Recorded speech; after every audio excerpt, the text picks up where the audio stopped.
പദ്ധതിയെ അഴിമതി തിന്നാൻ വഴി മുടക്കും, അഴിമതി തിന്നാൻ വഴി മുടക്കും. ലക്ഷം കോടികൾ അഴിമതി കാട്ടാൻ, ലക്ഷം കോടികൾ അഴിമതി കാട്ടാൻ, ലക്ഷം കോടികൾ അഴിമതി കാട്ടാൻ പദ്ധതികളുടെ തലവന്മാരായി, പദ്ധതികളുടെ തലവന്മാരായി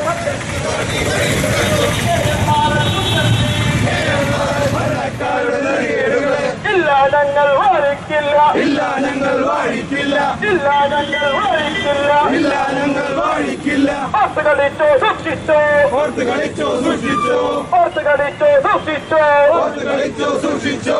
ഇൻക്ലാബ് സിന്ദാബാദ്, ഇൻക്ലാബ് സിന്ദാബാദ്, സോളിഡാരിറ്റി സിന്ദാബാദ്, സിന്ദാബാദ്. ലക്ഷം കോടികൾ അഴിമതി കാട്ടാൻ, ലക്ഷം കോടികൾ അഴിമതി കാട്ടാൻ പദ്ധതികളുടെ തലവന്മാരായി, പദ്ധതികളുടെ തലവന്മാരായി ഇഷ്ടക്കാരെ സ്വന്തക്കാരെ, ഇഷ്ടക്കാരെ സ്വന്തക്കാരെ തന്ത്രങ്ങളെയും ഭരണക്കാരുടെ നെറുകേടുകളെ, ഭരണക്കാരുടെ നെറുകേടുകളെ ഇല്ല ഞങ്ങൾ വാഴിക്കില്ല, ഇല്ല ഞങ്ങൾ വാഴിക്കില്ല. വഴിമാറൂ വഴിമാറൂ വഴിമാറൂ വഴിമാറൂ, സമരമുടക്കികൾ വഴിമാറൂ, സമരമുടക്കികൾ വഴിമാറൂ.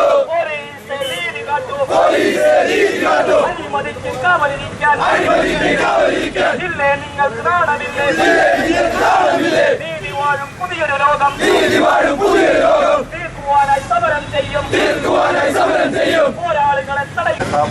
സുഹൃത്തുക്കളെ, നാട്ടുകാരെ, കൊച്ചി മെട്രോ അഴിമതിയുമായി ബന്ധപ്പെട്ട് മെട്രോ ഓഫീസിലേക്ക് കോൺട്രാക്ട് നടത്തിയ മാർച്ചാണ് ഇവിടെ നടക്കുന്നത്. നമുക്കറിയാവുന്നതുപോലെ കൊച്ചി മെട്രോ എന്നുള്ള സ്വപ്ന പദ്ധതി കേരളത്തിന്റെ പൊതുസമൂഹം രണ്ട് കൈയും നീട്ടി സ്വീകരിച്ച ഒരു പദ്ധതിയാണ്. സാധാരണ ഏത് പദ്ധതി വരുമ്പോഴും പല എതിർപ്പുകളും വരിക സ്വാഭാവികമാണ്. പക്ഷേ കൊച്ചി മെട്രോയുടെ പദ്ധതി കേരളത്തിന്റെ പൊതുമണ്ഡലം ഇരുകൈകളും നീട്ടി സ്വീകരിക്കാനുണ്ടായത് താരതമ്യേന ഒരു എതിർപ്പുമില്ലാതെ തന്നെ ഭൂവുടമകൾ സ്ഥലം വിട്ടുകൊടുക്കുകയും മറ്റെല്ലാ സംവിധാനങ്ങളും ചെയ്യുകയും ചെയ്തു. അങ്ങനെ 2001 1800 കോടി രൂപ പ്രതിഷ്ഠിക്കുകയും ചെയ്ത പരിപാടി അത് ലാഗ് ചെയ്ത് മാക്സിമം നീട്ടി വലിച്ചുകൊണ്ട് 2012 നിൽക്കുമ്പോൾ 5400 കോടി രൂപയിലേക്ക് മാറിയിരിക്കുകയാണ്.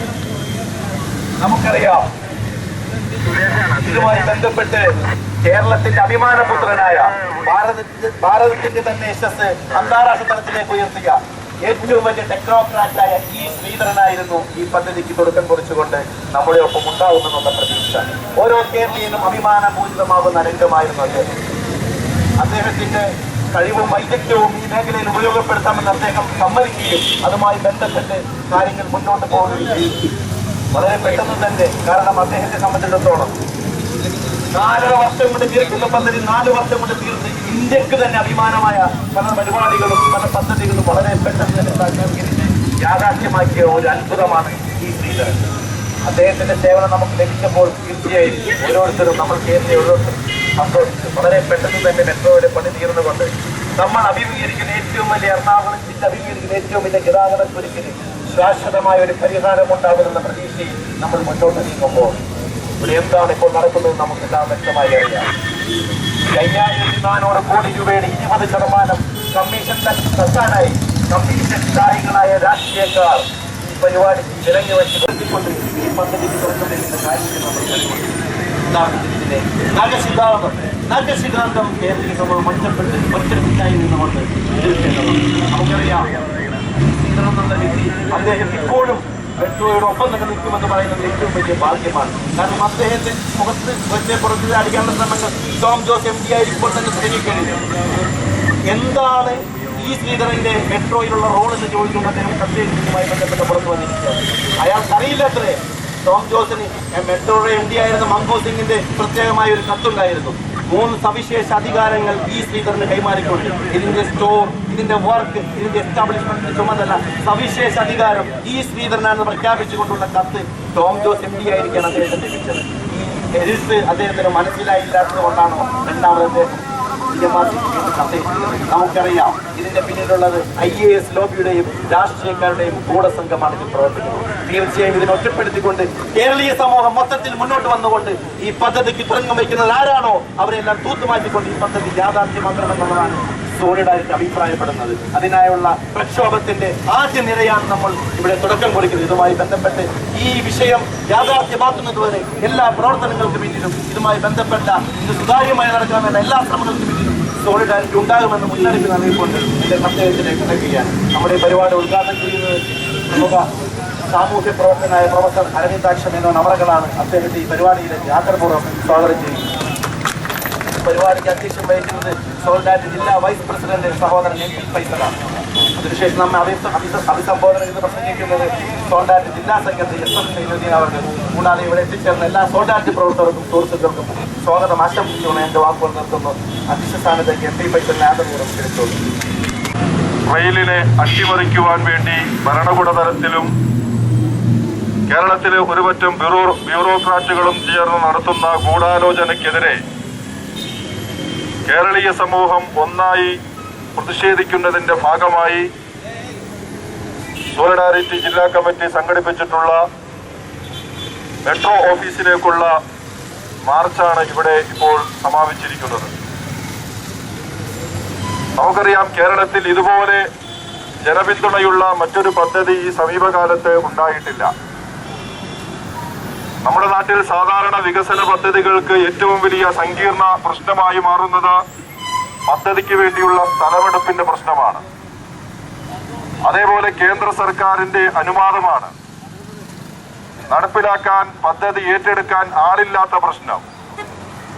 എന്നാൽ ഇതൊന്നും പ്രശ്നമല്ലാത്ത രൂപത്തിൽ കേന്ദ്ര സർക്കാരിന്റെ അനുമതിയും സ്ഥലമെടുപ്പും പൂർത്തിയായി പ്രതിപക്ഷമടക്കമുള്ള ഈ രാജ്യത്തെ മുഴുവൻ ജനങ്ങളുടെയും ഏകോപിച്ച പിന്തുണ ലഭിച്ചിട്ടും ഈ പദ്ധതി വേണ്ട രൂപത്തിൽ നടപ്പിലാക്കാൻ ശ്രമിക്കാതെ കേരളീയ സമൂഹം ഉറ്റുനോക്കുന്ന കൊച്ചി മെട്രോ എന്ന സ്വപ്ന പദ്ധതിയെ അട്ടിമറിക്കുവാൻ ഈ പദ്ധതിയുടെ മുന്നിൽ തടസ്സമായി നിൽക്കുന്ന യഥാർത്ഥ വികസന വിരോധികൾ ആരാണ് എന്ന് ഇപ്പോൾ കേരള ജനത തിരിച്ചറിഞ്ഞുകൊണ്ടിരിക്കുകയാണ്.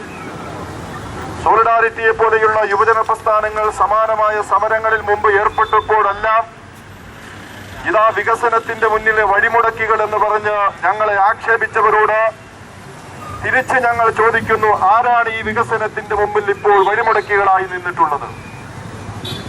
ജനാധിപത്യത്തിൽ ജനങ്ങൾക്കാണ് അധികാരം, ജനങ്ങളുടെ ഇച്ഛയാണ് അവിടെ നടക്കേണ്ടത്.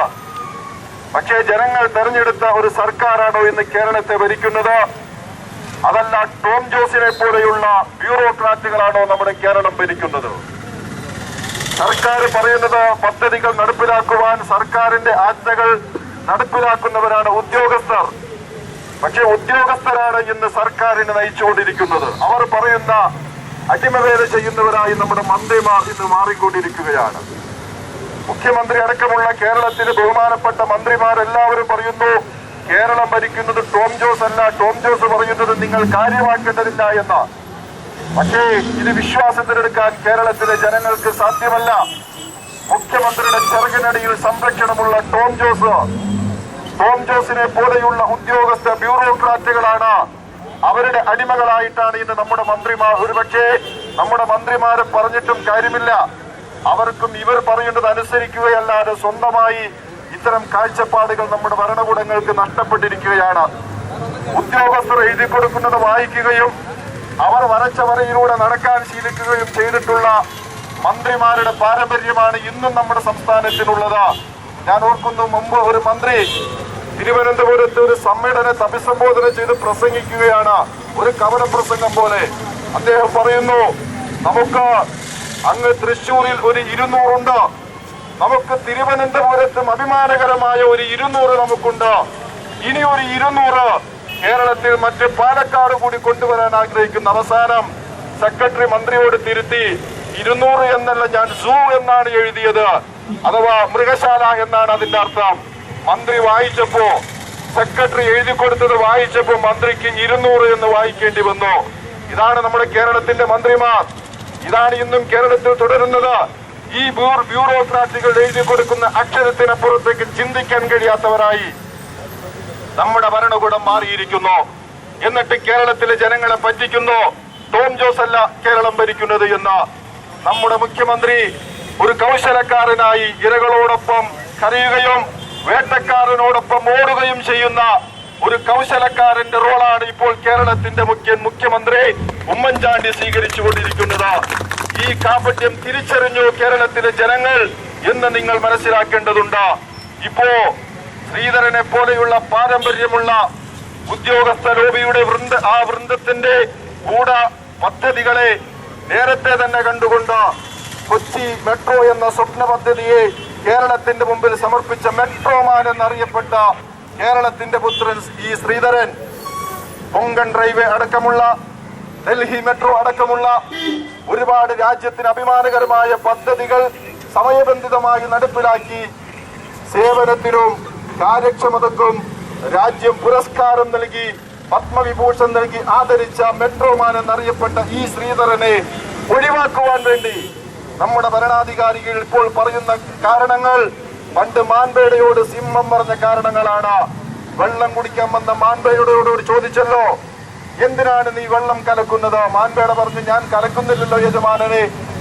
നീ ഇന്നലെ കലക്കിയില്ലേ? ഇന്നലെ ഞാനിവിടെ വന്നില്ലല്ലോ യജമാനനെ. ഞാൻ എങ്ങനെ കലക്കും? ഞാൻ താഴെ നിന്ന് കുടിക്കുന്നു, അങ്ങൊന്ന് മുകളിൽ നിന്ന് കുടിക്കുന്നു. ഞാൻ കലക്കിയാൽ പോലും അങ്ങക്കതെങ്ങനെ ബുദ്ധിമുട്ടാകും? അങ്ങ് മുകളിലും ഞാൻ താഴെയുമല്ലേ, പിന്നെ എങ്ങനെയാണ് ഞാൻ കലക്കുക? നീ കലക്കിയില്ലെങ്കിലും നിന്റെ അമ്മ ഇന്നലെ കലക്കിയിരുന്നു എന്ന് പറഞ്ഞുകൊണ്ട് മാൻപേടയുടെ മേൽ ചാടി വീണ സിംഹത്തിന്റെ ചരിത്രം അതാണ് ഇപ്പോൾ നമ്മുടെ മുഖ്യമന്ത്രി ഉമ്മൻചാണ്ടി ഇവിടെ എടുത്തുകൊണ്ടിരിക്കുന്നത്. ഈ ശ്രീധരനെ ഒഴിവാക്കുവാൻ വേണ്ടി ഓരോരോ കാരണങ്ങൾ. ആദ്യം പറഞ്ഞു, ആഗോള ടെൻഡർ വിളിക്കാതെ ജപ്പാൻ ബാങ്കിന്റെ സഹായം ലഭിക്കില്ല. ഈ ശ്രീധരൻ തന്നെ പറഞ്ഞു അത് വെറുതെയാണ്. ആഗോള ടെൻഡർ വിളിക്കാതെ ജപ്പാൻ ബാങ്കിന്റെ സഹായധനം അദ്ദേഹം ഉറപ്പാക്കി. അപ്പോൾ പറഞ്ഞു DMRC എന്ന് പറയുന്നത് കൺസൾട്ടൻസി കമ്പനി മാത്രമാണ്, അവരെ നിർമ്മാണ ചുമതല ഏൽപ്പിക്കാൻ കഴിയില്ല. അപ്പോഴും ഉത്തരം മുട്ടി ഈ ശ്രീധരൻ അടക്കമുള്ളവർ പറഞ്ഞു ഇതൊരു പൊതുമേഖലാ സ്ഥാപനമായതുകൊണ്ട് ആ ഒരു പ്രശ്നമല്ല. ഇപ്പോൾ സർക്കാർ പറയുന്നു ഈ ശ്രീധരന്റെ അനാരോഗ്യമാണ്. അദ്ദേഹത്തിന് പോലും ഇതേവരെ തോന്നിയിട്ടില്ലാത്ത അനാരോഗ്യം പറഞ്ഞുകൊണ്ട് ആരെയാണ് കേരളത്തിന്റെ മുഖ്യമന്ത്രി പറ്റിക്കാൻ ശ്രമിക്കുന്നത്? അതുകൊണ്ട് ഈ വഞ്ചനയ്ക്കെതിരെ, കേരളത്തിന്റെ ഈ കൗശലക്കാരന്റെ കുതന്ത്രത്തിനെതിരെയാണ് സോളിഡാരിറ്റി പ്രതിഷേധവുമായി രംഗത്ത് വന്നിട്ടുള്ളത്. പ്രിയമുള്ളവരെ, നമ്മുടെ ഈ മാർച്ചിനെ അഭിസംബോധന ചെയ്യുവാനും ഉദ്ഘാടനം ചെയ്യുവാനും ഇവിടെ എത്തിച്ചേർന്നിട്ടുള്ളത് എന്നും സോളിഡാരിറ്റിയോടൊപ്പം സഹകരിച്ചിട്ടുള്ള, സോളിഡാരിറ്റിയുടെ സഹകാരിയായി കൂടിയിട്ടുള്ള സാമൂഹ്യ പ്രവർത്തകൻ പ്രൊഫസർ അരവിന്ദാക്ഷ മേനോൻ അവറുകളാണ്. അദ്ദേഹത്തെ ഈ മാർച്ചിനെ ഉദ്ഘാടനം ചെയ്യുന്നതിന് വേണ്ടി ആദരപൂർവ്വം ക്ഷണിച്ചുകൊണ്ട് നിങ്ങൾക്ക് വിപ്ലവ അഭിവാദ്യങ്ങൾ നേർന്നുകൊണ്ട് അവസാനിപ്പിക്കുന്നു സോളിഡാരിറ്റിയുടെ അഭിവാദ്യങ്ങൾ.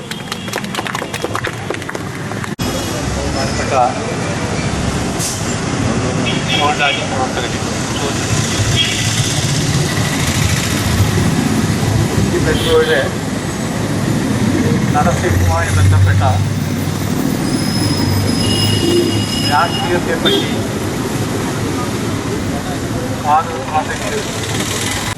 അതിന്റെ ഔപചാരികമായ ഉദ്ഘാടനമാണ് ബഹുമാനായ അരവിന്ദൻ സാർ നിർവഹിച്ചത്. അദ്ദേഹം നമ്മോട് ആവശ്യപ്പെട്ടതുപോലെ ഈ ശ്രീധരനെ കൊച്ചി മെട്രോ റെയിൽ പദ്ധതിയുടെ ചുമതലയിലേക്ക് സർക്കാർ നിശ്ചയിക്കുന്നതുവരെയും അഴിമതിക്കാരായ ഉദ്യോഗസ്ഥരെ മുഴുവനും ഈ പദ്ധതിയുടെ ഭാഗത്ത് നിന്നും മാറ്റി നിർത്തിക്കൊണ്ടുള്ള സുതാര്യമായ ഒരു പദ്ധതി പ്രവർത്തനം നടക്കുന്നതുവരെയും സോളിഡാരിറ്റി അതിന്റെ ഐതിഹാസികമായ പോരാട്ടം തുടരുക തന്നെ ചെയ്യും എന്നാണ് ഈ സന്ദർഭത്തിൽ പ്രഖ്യാപിക്കുവാനുള്ളത്. കഴിഞ്ഞ നൂറ്റാണ്ട് പ്രത്യേക തരത്തിലുള്ള ഒരു സംവാദത്തിലൂടെയാണ് തുടക്കം കുറിച്ചത് എന്ന് കാണുവാൻ കഴിയും. മതത്തെക്കുറിച്ച്, ആത്മീയതയെക്കുറിച്ച്, ഡിവൈൻ മിസ്റ്ററി അത് വിശദീകരിക്കുവാൻ കഴിയാത്ത ദൈവികമായ ഒരു നിഗൂഢതയാണ് എന്ന് പറഞ്ഞുകൊണ്ട് അതിനെ അപഹസിച്ചിരുന്ന രാഷ്ട്രീയക്കാർ. എന്നാൽ ഇപ്പോൾ നമ്മുടെ രാഷ്ട്രീയ രംഗത്തെയും വികസന രംഗത്തെയും ബാധിച്ചിരിക്കുന്നത് പൈശാചികമായ നിഗൂഢതയാണ് എന്നും ആ നിഗൂഢതയെ ആരും അനാവരണം ചെയ്യരുത് എന്നും അതിനെതിരെ ആരും ചോദ്യം ചെയ്യാൻ പാടില്ല എന്നുമുള്ള അലിഖിതമായ ഒരു സ്വേച്ഛാ നിയമം രാജ്യത്തെ പൗരന്മാർക്കുമേൽ അടിച്ചേൽപ്പിക്കുവാൻ ഭരണകൂടം തീരുമാനിച്ചിരിക്കുകയാണ്. പ്രിയമുള്ള സുഹൃത്തുക്കളെ, 1001 രാവുകളിൽ ഒരു ആധിപത്യത്തിന്റെ കഥ പറയുന്നുണ്ട്. രാജാവിനെ വലിയൊരു പടവൃക്ഷത്തോടാണ് അതിൽ ഉപമിച്ചിട്ടുള്ളത്. അതിന്റെ കീഴെ നേരത്തെ വളർന്നിരുന്ന ചെറിയ ചെറിയ ചെടികൾ ഉണ്ടായിരുന്നു. വൃക്ഷം വളർന്നു കഴിഞ്ഞപ്പോൾ ചെടികളെല്ലാം വെയിൽ കിട്ടാതെ വളർച്ച മുരടിക്കുകയും പോഷണം കിട്ടാതെ നശിച്ചു പോവുകയും ചെയ്തു. അധികാരവും അതുപോലെ തന്നെ സമ്പന്ന കോർപ്പറേറ്റുകളും ചേർന്നുകൊണ്ട് വലിയ അധികാര ശക്തിയായി രാജ്യത്ത് വളർന്നു വരികയും രാജ്യത്ത് അധികാരത്തിന്റെ തണലിൽ ജീവിക്കേണ്ട സാധാരണക്കാരായ പൗരന്മാർക്ക് അവരുടെ മൗലികമായ അവകാശങ്ങൾ നിഷേധിക്കപ്പെടുകയും ചെയ്യുന്ന അവസ്ഥയിലേക്ക് കാര്യങ്ങൾ എത്തപ്പെട്ടിരിക്കുകയാണ്. ജനങ്ങളെ സേവിക്കേണ്ടുന്ന ഭരണകർത്താക്കൾ സമ്പന്നന്മാരെ സേവിക്കുകയും ജനങ്ങൾക്ക് സംരക്ഷണം നൽകേണ്ടുന്ന ഉദ്യോഗസ്ഥന്മാർ, ബ്യൂറോക്രാറ്റുകൾ, ടെക്നോക്രാറ്റുകൾ, എല്ലാ വിഭാഗം വരുന്ന ആളുകളും സമ്പന്ന കോർപ്പറേറ്റുകൾക്ക് വേണ്ടി ഭരണചക്രം തിരിക്കുകയും ചെയ്യുന്ന ദുരന്തമാണ് മെട്രോ റെയിലിൽ അവസാനം നാം കണ്ടത്. നമ്മൾക്ക് ഏതാനും വർഷങ്ങൾക്ക് മുമ്പ് ഇവിടെ കമ്മീഷൻ ചെയ്യപ്പെട്ട വല്ലാർപാടം കണ്ടെയ്നർ ടെർമിനൽ ആരായിരുന്നു അതിന്റെ നിർമ്മാണ ചുമതല ഏറ്റെടുത്തത്? അന്നത്തെ കേന്ദ്ര ഉപരിതല ഗതാഗത മന്ത്രിയായിരുന്ന PR ബാലുവിന്റെ സോമ കൺസ്ട്രക്ഷൻ എന്ന കമ്പനിയായിരുന്നു ഈ നിർമ്മാണ പ്രവർത്തനങ്ങൾ ഏറ്റെടുത്തത്. നിർമ്മാണം കഴിഞ്ഞ് 1 വർഷം പൂർത്തിയാകുന്നതിന് മുമ്പേ തന്നെ പാലങ്ങൾ തകർന്നഴിഞ്ഞിരിക്കുകയാണ്. റോഡുകൾ ഗതാഗത യോഗ്യം അല്ലാതായി മാറിയിരിക്കുകയാണ്.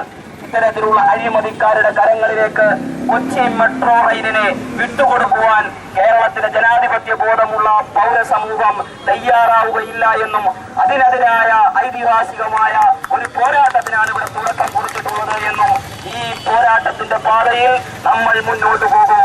ഇപ്പോൾ ഈ സമരം ഇവിടെ പോലീസ് തടഞ്ഞിരിക്കുകയാണ്. പല ന്യായങ്ങളും അവർ ഉന്നയിക്കുന്നുണ്ട്. നമ്മെ അറസ്റ്റ് ചെയ്യും എന്നാണ് പറഞ്ഞിട്ടുള്ളത്. മുമ്പും അറസ്റ്റുകൾ നിരവധി ജനകീയ സമരങ്ങളിൽ നമ്മൾ ഭരിച്ചിട്ടുണ്ട്. ആ സമരങ്ങൾ എല്ലാം എവിടെ എത്തി നിൽക്കുന്നു എന്നുള്ളത് പ്രിയമുള്ളവർ മനസ്സിലാക്കണം. സ്മാർട്ട് സിറ്റിയുടെ വിഷയത്തിൽ അതിന്റെ കരാർ ഒപ്പുവയ്ക്കുന്ന സന്ദർഭത്തിൽ ലേമറഡിയനിലും അതുപോലെയുള്ള ഹോട്ടലുകളുടെ മുമ്പിലേക്കും പ്രതിഷേധം നടത്തിയപ്പോൾ സോളിഡാരിറ്റി പ്രവർത്തകർ അറസ്റ്റ് വരിച്ചിട്ടുണ്ട്. ചങ്ങറയിൽ അറസ്റ്റ് വരിച്ചിട്ടുണ്ട്. നിരവധി സമരഭൂമികളിൽ നമ്മൾക്ക് അറസ്റ്റ് വരിക്കേണ്ടി വന്നിട്ടുണ്ട്. ഈ അറസ്റ്റ് എന്നുള്ളത് ഒരു പ്രതീകമാണ്. ഈ സമരം കൂടുതൽ ജനങ്ങളിലേക്ക് എത്തിച്ചേരുന്നതിന് വേണ്ടിയിട്ടുള്ള ഒരു തന്ത്രമാണ്. ഭരണകൂടം നമ്മെ അടിച്ചമർത്തുവാൻ വേണ്ടി ഉപയോഗിക്കുന്ന ഭീകരതയാണ് അറസ്റ്റ് എങ്കിൽ നാം ഉയർത്തുന്ന ജനാധിപത്യ മുദ്രാവാക്യങ്ങൾ ദേശാന്തരീയ തലങ്ങളിലേക്ക് കൂടുതൽ വൈകാരികമായി പ്രചരിപ്പിക്കുവാനുള്ള മാധ്യമമായി നമ്മൾ ഇതിനെ സർഗാത്മകമായി ഉപയോഗപ്പെടുത്തുവാൻ തീരുമാനിച്ചിരിക്കുകയാണ്. അതുകൊണ്ട് സമരം മുന്നോട്ട് തന്നെ പോവുക തന്നെ ചെയ്യും. നമ്മൾ നേരത്തെ ഇവിടെ സൂചിപ്പിച്ചതുപോലെ ഈ ശ്രീധരനെ സംബന്ധിച്ച് ഏറ്റവും ഒടുവിൽ ഭരണകൂടം പറയുന്നത് അദ്ദേഹത്തിന് വാർദ്ധക്യം എത്തി എന്നാണ്. വാർദ്ധക്യം എത്തിയതിന്റെ പേരിൽ ചുമതലകളിൽ നിന്ന് ആരെയെങ്കിലും കൂടെ ഒഴിവാക്കേണ്ടതുണ്ട് എങ്കിൽ നമ്മുടെ രാജ്യം ഭരിക്കുന്ന പ്രധാനമന്ത്രിയെയാണ് ഒന്നാമതായി ഒഴിവാക്കേണ്ടത്. രണ്ടാമതായി നമ്മുടെ സംസ്ഥാനത്തെ ധനകാര്യമന്ത്രിയെയാണ്. അതുപോലെ തന്നെ വൈദ്യുതി വകുപ്പ് മന്ത്രിമാരെയാണ്. ഇത്തരം കിളവന്മാർ ചേർന്നുകൊണ്ട് നടത്തുന്ന ഈ ഭരണത്തിൽ അഴിമതിയല്ലാതെ വേറെയൊന്നും നടക്കുകയില്ല. ഇംഗ്ലീഷ് കൂട്ടി വായിക്കുവാൻ അറിയാത്ത, പദ്ധതികൾ വായിച്ചെടുക്കുവാൻ കഴിയാത്ത ജനപ്രതിനിധികളാൽ ഭരണം നടത്തപ്പെടുന്ന ലജ്ജാകരമായ ഒരു സിറ്റുവേഷനിൽ ജീവിച്ചുകൊണ്ടിരിക്കുന്ന നമ്മെ സംബന്ധിച്ചിടത്തോളം ഇതിനെതിരായ പോരാട്ടം നടത്തിയേ മതിയാകൂ. ഇവർ അധികാരത്തിൽ നിന്ന് പുറത്തേക്ക് പോകണം. ഈ ശ്രീധരനെ ഈ പദ്ധതിയുടെ ചുമതലയിലേക്ക്, നേതൃത്വത്തിലേക്ക് തിരിച്ചു കൊണ്ടുവരണം. ഉമ്മൻചാണ്ടി സർക്കാരിന്റെ ഭാവി എണ്ണപ്പെട്ട് കഴിഞ്ഞിരിക്കുകയാണ്. അന്ത്യം എണ്ണപ്പെട്ട് കഴിഞ്ഞിരിക്കുകയാണ്. കേന്ദ്ര സർക്കാരിലെ അഴിമതിയുടെ മുടിചൂട മന്നന്മാർ കേരളത്തിലേക്ക് തുറന്നിറങ്ങുവാൻ പോവുകയാണ്. ഡൽഹിയിലാണ് മെട്രോ റെയിലിന്റെ കേന്ദ്രം എങ്കിൽ പ്രിയമുള്ളവരെ, ഉമ്മൻചാണ്ടി സർക്കാരിന്റെ അന്ത്യത്തിന്റെ കേന്ദ്രവും ഡൽഹിയിൽ എണ്ണപ്പെട്ട് കഴിഞ്ഞിരിക്കുകയാണ് എന്ന്. കാരണം അഴിമതിക്കാരാണ് എല്ലാ രംഗത്തുമുള്ളത്. എല്ലാ പദ്ധതികളും അഴിമതികളിൽ മുന്നിൽപ്പെട്ടു. കേന്ദ്ര പദ്ധതികളായിരുന്നാലും സംസ്ഥാന പദ്ധതികളായിരുന്നാലും സാധാരണ ഗ്രാമപഞ്ചായത്തുകളുടെ വാർഡ് തലത്തിലുള്ള പദ്ധതികൾ വരെയും അഴിമതിയുടെ ധാരാളഹസ്തങ്ങളിൽ പിടിമുറുക്കപ്പെട്ടിരിക്കെ അഴിമതിയിൽ നിന്ന് രാജ്യത്തെ രക്ഷപ്പെടുത്തുവാൻ എഫിഷ്യന്റായ ഭരണകർത്താക്കളും ഉദ്യോഗസ്ഥരും രംഗത്ത് വരികയും കഴിവുകെട്ട കിളവന്മാരെ അധികാരത്തിൽ നിന്ന് പുറത്താക്കുവാനും വേണ്ടിയിട്ടുള്ള ജനകീയ പ്രക്ഷോഭത്തിനാണ് ഈ ശ്രീധരനെ അനുകൂലിച്ചുകൊണ്ടുള്ള കൊച്ചി മെട്രോ റെയിൽ അഴിമതി ഓഫീസിലേക്ക്, അഴിമതി ഓഫീസ് എന്നാണ് ഞങ്ങൾ ഇതിനെ പേരിട്ട് വിളിക്കുവാൻ വേണ്ടി ആഗ്രഹിച്ചത്. ഈ രാജ്യത്തിന്റെ വികസനത്തിന് വേണ്ടി നിർമ്മിക്കപ്പെട്ട കാര്യാലയമല്ല. ഇവിടെ സംരക്ഷണ വലയം തീർത്തിരിക്കുന്ന പോലീസ് ഉദ്യോഗസ്ഥന്മാർ ദൗർഭാഗ്യവശാൽ അവരുടെ കൃത്യനിർവഹണം നടത്തിക്കൊണ്ടിരിക്കുന്നത് അഴിമതിക്കാരെ സംരക്ഷിക്കുവാൻ വേണ്ടിയിട്ടാണ് എന്ന ദൗർഭാഗ്യം കൂടി തിരിച്ചറിയേണ്ടതുണ്ട്. അവരെ കുറ്റപ്പെടുത്തിയിട്ടും കാര്യമില്ല. നമ്മുടെ രാജ്യം എത്തപ്പെട്ട ഒരു ദുരന്തത്തിന്റെ ചിത്രമാണ് പ്രിയമുള്ളവരെ ഇവിടെ അനാവരണം ചെയ്യപ്പെട്ടിരിക്കുന്നത്. അതുകൊണ്ട് സോളിഡാരിറ്റി ഉയർത്തിയ ഈ സമരം നാളെ ഈ നാട് ഏറ്റെടുക്കും, കേരളം ഏറ്റെടുക്കും. കൊച്ചി മെട്രോ റെയിൽ പദ്ധതി നടപ്പിലാക്കപ്പെടുന്നുണ്ടെങ്കിൽ അത് DMRCയുടെ നേതൃത്വത്തിലായിരിക്കും, ഈ ശ്രീധരന്റെ നേതൃത്വത്തിലായിരിക്കും. അല്ലാതെയുള്ള അഴിമതിക്കാരുടെ കരങ്ങളിലേക്ക് ഏൽപ്പിച്ചു കൊടുക്കുവാനാണ് ഉമ്മൻചാണ്ടി സർക്കാർ ശ്രമിക്കുന്നത് എങ്കിൽ സുതാര്യ മുഖ്യമന്ത്രി എന്നാണ് അദ്ദേഹം പറയുന്നത്. എവിടെയാണ് ഈ സുതാര്യത? അദ്ദേഹത്തിന്റെ ഓഫീസ് എപ്പോഴും തുറന്നു വച്ചിരിക്കുകയാണ്. ഏത് സന്ദർഭങ്ങളിലും ഓൺലൈനിലൂടെ നമുക്ക് കാണുവാൻ കഴിയും. പക്ഷേ മുഖ്യമന്ത്രി ഇല്ലാത്ത ഓഫീസിനെ സുതാര്യമാക്കി വയ്ക്കുകയും അദ്ദേഹം നടത്തുന്ന നിഗൂഢമായ അഴിമതി യോഗങ്ങളെ സംബന്ധിച്ച് ജനങ്ങൾക്ക് യാതൊരു അറിവില്ലാതെ വരികയും ചെയ്യുമ്പോൾ ഈ ഭരണം എങ്ങനെയാണ് സുതാര്യമായി തീരുക? മുഖ്യമന്ത്രിക്ക് എങ്ങനെയാണ് സുതാര്യനായ ഭരണം നടത്തുന്ന മുഖ്യമന്ത്രി എന്ന വിശേഷണം നൽകുവാൻ കഴിയുക? അതുകൊണ്ടിത് അകാര്യമാണ്. നിഗൂഢമായ അഴിമതിയുടെ പുകമറകളാൽ ഇത് മൂടപ്പെട്ട് കഴിഞ്ഞിരിക്കുകയാണ്. പൊതുജനങ്ങൾക്ക് തിരിച്ചറിയുവാൻ കഴിയുന്നില്ല. പക്ഷേ കേരളത്തിലെ പ്രഗത്ഭരായ മാധ്യമ പ്രവർത്തകർ, ജാഗ്രതയുള്ള ജനാധിപത്യത്തിന്റെ കാവൽക്കാർ ഇത്തരം നിഗൂഢതകളെ തിരിച്ചു കഴിഞ്ഞിരിക്കുകയാണ്. കേന്ദ്ര മന്ത്രിമാർ അഴിമതിയുടെ കരാള ഹസ്തങ്ങളിൽ പിടിമുറുക്കപ്പെട്ട് അവർ അഴികളിലേക്ക് അടയ്ക്കപ്പെടുന്ന നാളുകൾ എണ്ണപ്പെട്ടതുപോലെ കേരളത്തിലും ഇതുപോലെയുള്ള നിരവധി അഴിമതി കഥകൾ പുറത്തു വരുവാൻ പോകുന്ന ഒരു സാഹചര്യത്തിന് കൂടിയാണ് ഈ സമരം തുടക്കം കുറിച്ചിട്ടുള്ളത് എന്ന് മനസ്സിലാക്കിക്കൊണ്ട് ഈ പോരാട്ടം നിലയ്ക്കാത്ത പോരാട്ടമാണ് എന്നും ഈ അറസ്റ്റ് തുടർന്നുള്ള ജനകീയമായ ശക്തമായ സഹകരണത്തിന്റെ വൈകാരികമായ സന്ദേശം പ്രചരിപ്പിക്കുന്നതിനുള്ള മാധ്യമമായി ഉപയോഗപ്പെടുത്തുവാനും അതുകൊണ്ട് സധൈര്യം ഈ മാർഗത്തിൽ മുന്നോട്ട് പോകുവാൻ സോളിഡാരിറ്റിയുടെ കർമ്മഭടന്മാരോട് ആഹ്വാനം ചെയ്തുകൊണ്ട് ഈ പ്രതീകാത്മകമായ ഈ പ്രതിഷേധമാണ് പ്രതീകാത്മകമായതല്ല, രാഷ്ട്രീയമായ ഒരു സമരമാണ്. അഴിമതിക്കെതിരായ സമരത്തിലൂടെ അല്ലാതെ നമ്മുടെ ജനാധിപത്യത്തെ നമുക്ക് വീണ്ടെടുക്കുവാൻ കഴിയുകയില്ല. വെള്ളക്കാർക്കെതിരായ പോരാട്ടത്തിലൂടെ നേടിയെടുത്ത നമ്മുടെ സ്വാതന്ത്ര്യം അഴിമതിക്കാരുടെ കൈകളിൽ നിന്ന് അധികാരം പിടിച്ചെടുത്തുകൊണ്ടുള്ള പോരാട്ടത്തിലേക്ക് വഴിമാറിപ്പോയിക്കൊണ്ട് നമ്മുടെ സ്വാതന്ത്ര്യത്തെ, നമ്മുടെ ജനാധിപത്യത്തെ, നമ്മുടെ അധികാരത്തെ, നമ്മുടെ സമ്പത്തിനെ, നമ്മുടെ രാജ്യത്തിന്റെ പരിസ്ഥിതിയെയും പ്രകൃതിയെയും വികസനത്തെയും കാത്തു സംരക്ഷിക്കുവാനുള്ള യുവാക്കളുടെ വിപ്ലവകരമായ ജാഗ്രതയുടെ അഗ്നി ആളിപ്പടരട്ടെ എന്ന് മാത്രം ആശംസിച്ചുകൊണ്ട് ഈ സമരത്തിൽ പങ്കെടുത്ത മുഴുവൻ വിപ്ലവ ഭടന്മാർക്കും സമര സഖാക്കൾക്കും 1000 അഭിവാദ്യങ്ങൾ അർപ്പിച്ചുകൊണ്ട് ഈ സമരം ഇവിടെ അവസാനിച്ചതായി താൽക്കാലികമായി അവസാനിച്ചതായി പ്രഖ്യാപിച്ചുകൊണ്ട് ഇതിൽ പങ്കെടുത്ത എല്ലാവർക്കും 1000 വിപ്ലവാഭിവാദ്യങ്ങൾ അർപ്പിച്ചുകൊണ്ട് ഈ സമരം ഇവിടെ അവസാനിച്ചതായി അറിയിക്കുകയാണ്. എല്ലാവർക്കും ഒരിക്കൽ കൂടി അഭിവാദ്യങ്ങൾ. നന്ദി, നമസ്കാരം.